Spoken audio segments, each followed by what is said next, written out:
Why truly rich people drive old cars. Most people think being rich is about the show.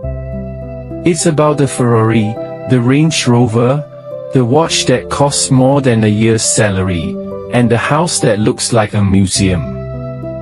But if you look at the truly wealthy, the ones who stay wealthy for decades, you will notice a strange pattern. They aren't driving the latest models.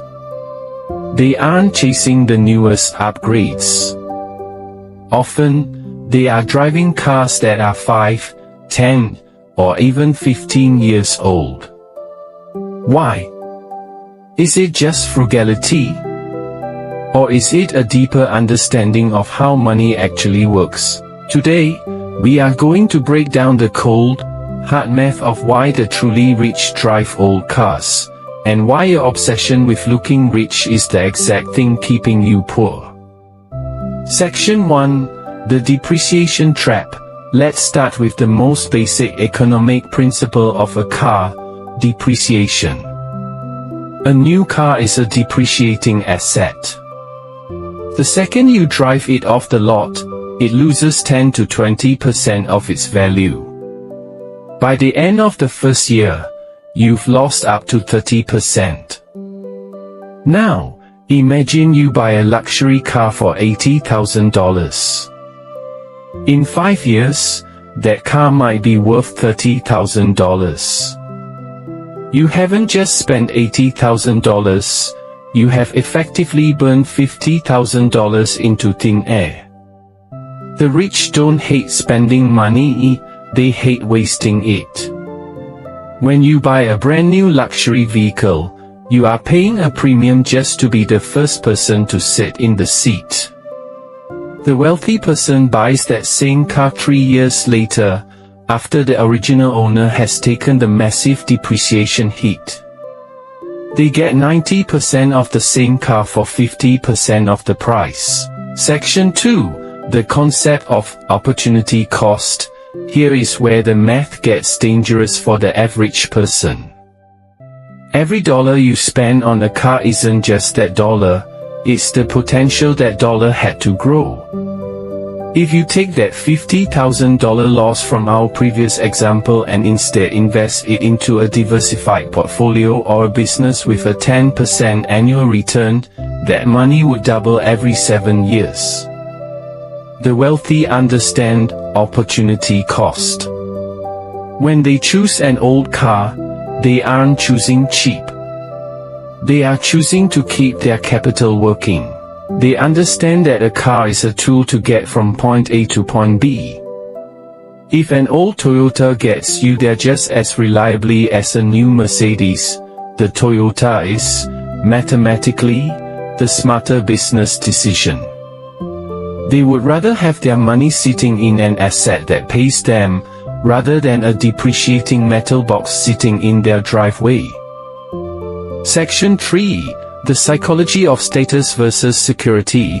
Why does the average person feel the need to buy the new car? It's simple. Status. We are hardwired to want to signal success.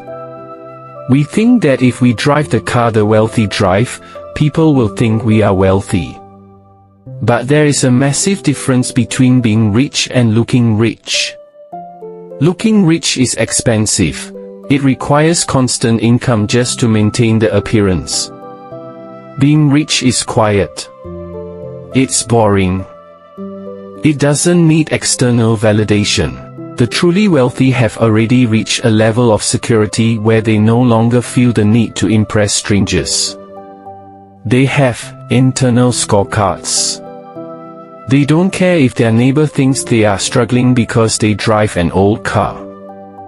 They know their net worth is growing while their neighbor's wealth is being swallowed by car payments, insurance premiums, and maintenance costs. Section 4. The maintenance versus payment fallacy. People always argue, but old cars break down.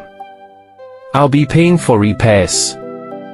Let's look at the numbers. Even if you spend $2,000 a year on repairs for an old car, that is a fraction of the $800 to $1,200 monthly payment for a new luxury car. That's $9,600 to $14,400 a year in payments alone. You could replace the entire engine of an old car and still be thousands of dollars ahead compared to the person driving a new one. The rich are not afraid of maintenance, they are afraid of the compounding interest of debt. They understand that a payment is a monthly tax on their freedom. By eliminating that payment, they reclaim their time. Section 5, Ownership is the goal. In my previous videos, we talked about the difference between income and ownership. The rich view a car as a liability. They want to minimize their liabilities so they can maximize their assets.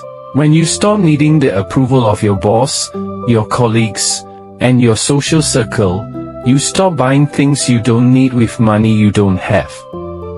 You start buying assets.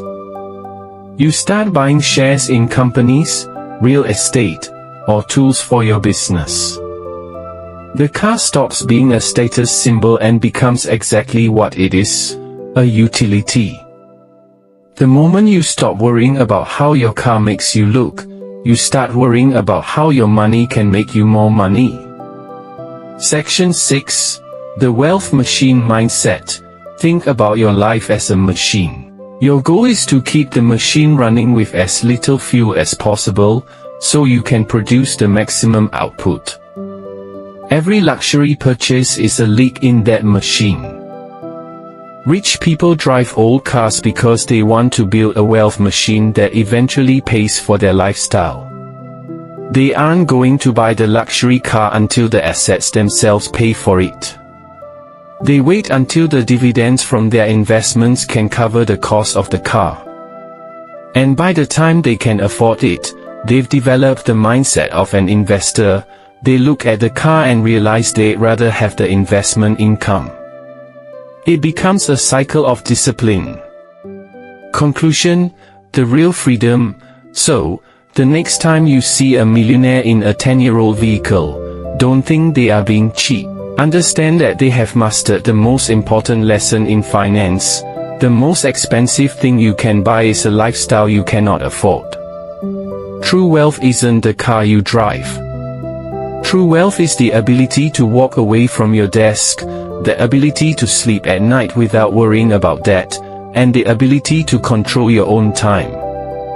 The day you stop needing to impress others is the day your wealth truly begins to grow. Stop chasing the image. Start chasing the freedom.